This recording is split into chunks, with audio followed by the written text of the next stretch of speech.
And just like we're not used to cooking arugula, although it is fabulous on pizza, we don't typically eat kale raw.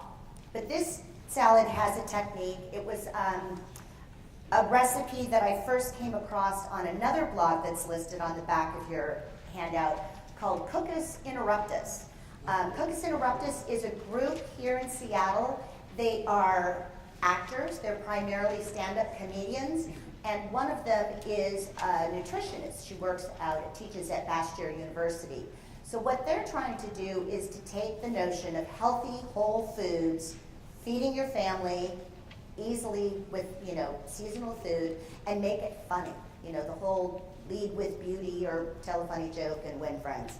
And I highly recommend this blog. They've got a series of videos and this wonderful kind of backstory that runs through everything. It's just a riot. They're really what took me down the rabbit hole of greens, because they make it sound so delicious, and they're just so funny to listen to at the same time. So this massaged kale salad is something that Cookus is very known for, and it's in lots of versions over the years. I have adapted it to showcase my citrus that I like so much in the wintertime. They've got their own version of it that is heavy on apples and toasted pecans and blue cheese, and what wouldn't be to love with that? Of course you're gonna like the kale. The trick with kale, you see this? I mean, I've used this even in like floral arrangements. It's some beautiful, beautiful stuff. But it has a very tough stem that comes up the back. And I liken it to, when we're cooking a chicken, we take out the bones, right? You just take the tender parts. And so sometimes with cabbage and kale and some of these greens we might not be as familiar with, what we are guilty of, if we don't end up liking what we end up with, is not having gone for the good parts. So what you want to do is remove this stem. And Dinosaur Kale is really easy to do that because it's self-stripping. And so it's kind of also self-limiting that, when you get to the part where it breaks, that's where it's tender. So you also can take a knife and cut the rib out like that. Chard is the same way, any of the kales in chard. I'm trying to limit the amount of knife work that I'm doing in my demo. As I told my friend Marianne, we're trying to keep the arterial bleeding to a minimum. Julia Child's a huge hero of mine, but all I can think of is that Dan Aykroyd stick. I remember I was a little girl. So yeah, you just strip it like this, and of course at home you're putting all your stems and everything in your compost bin, but there is no compost bin. There's not even running water up here. Another thing besides the TV cameras that's really different than my kitchen. So then you're just putting it into ribbons.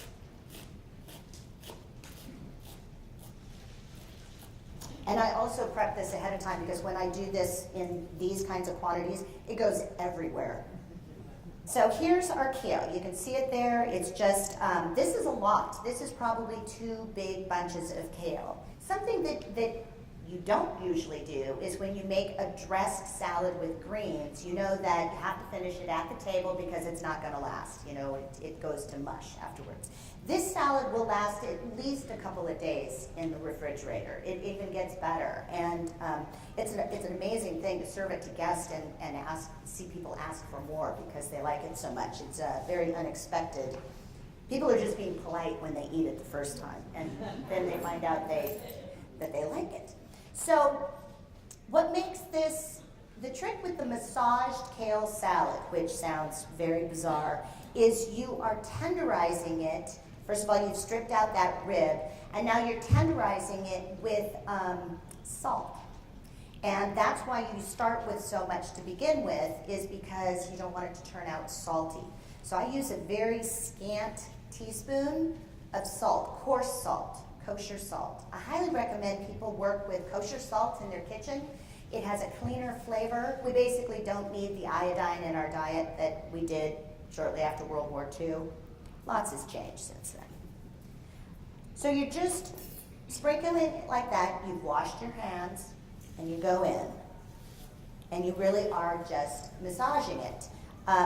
What starts to happen pretty quickly, if you'll allow me to geek out here for a minute, the water in the cells of the kale is being pulled out. So you're massaging it, so you're breaking it up. The salt gets in, the water comes out. We got osmosis going on, and that's where the bitterness in the kale is. So what you're doing is you're tenderizing it. So sort of like lime juice is with ceviche. You're cooking the shellfish by lime juice. This is the salt. You are tenderizing and pulling out the bitterness in it.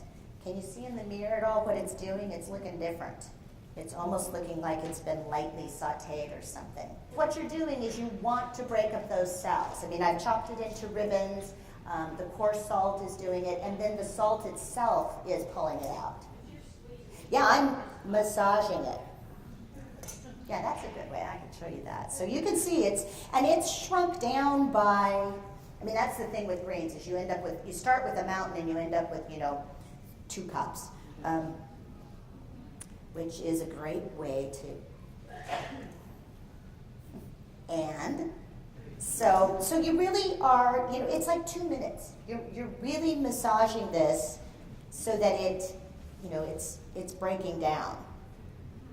And I'll be frank with you, I don't get a whole lot of liquid out of it, but I just kind of go for it looking different. It's wilted, so at home I would compulsively wash my hands, but there's no running water. So, from that, now you've got your transformed kale. You've got it everywhere. And what I do is to switch it to another bowl, because any liquid that has come out of it will drop to the bottom. And like I said, there's not that much to it, but if I just take tongs and pull it out. Okay, but this is your virtuous part of the salad, and now you're going to tart it up with the really good stuff. Shallots are a lovely little onion family relative. They're a little bit stronger than like a sweet onion or a red onion or whatever, but they're not nearly so strong as garlic. They will, however, make you cry. I happen to like the flavor of onions. I think, that whole onion, garlic, and everything, but sometimes it can be way too much. It's like if that's all you end up tasting for the rest of the afternoon, that's out of balance. One of the tricks you can do to mellow any onion, but in this case the shallots, is add it to like vinegar or citrus, some sort of acid, and just let it sit for a while. And that will mellow it. And again, almost like the salt on the kale, it softens it up. You're not cooking it, but you're just softening the flavor. So it's less of an assault on you.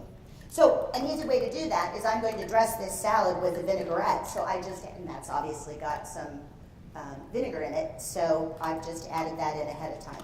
And if I don't end up using all of this dressing and there's still some shallots in there, that works great for the next day anyway.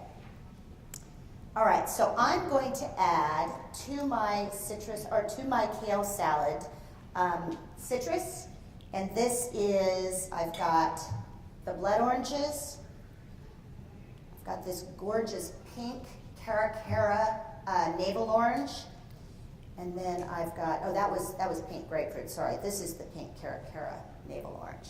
The fat that we're going to use is, one of them, is an avocado. You know when you get an avocado, it looks absolutely beautiful on the outside, you open it up at home, and it's like, it's always a mystery. This one's gorgeous, as if I knew. So I'm going to slice this up. Look at that. So then you start to toss it. So now we've got the bright citrus, we've got the kind of unctuous avocado, we've got the durable, do good kale. And we're still going to add some more contrast to it. So what I'm going to throw in there is some oil-cured black olives. Black olives are certainly not everybody's cup of tea. Some people really don't care for them at all. But because it's a strong flavor, So I don't have a lot of them, but I'm looking for contrast. I'm looking for something interesting, something beyond just, braised greens. So I'm going to add in just a few of these black olives, and then because contrast in textures, crunchy things with smooth things with all that, these are toasted pumpkin seeds. Make sure you don't get a big enough bowl because you want to be able to spill it everywhere.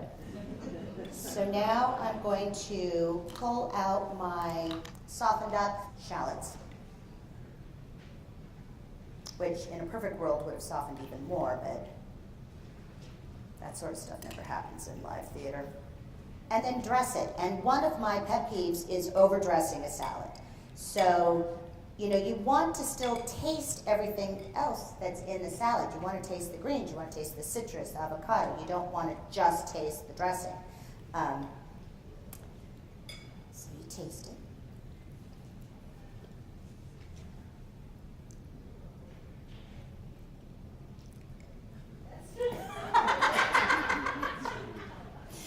Oh, that's a classy move when you start to choke on your own food. So there. So look at how beautiful that is. I mean, it's got all the colors of the rainbow. It's got sweet, salty, oily, virtuous greens. It's got everything. And my husband and unsuspecting friends will attest that, like I said, they were being polite at first, but then people actually end up liking them. And experiment. Try it. Definitely try it with the apples and the toasted pecans and blue cheese and dried cranberries. You can add all sorts of things, but at the end you're still always have this fabulous kale that is so good for you. So you can eat as much as you want of it.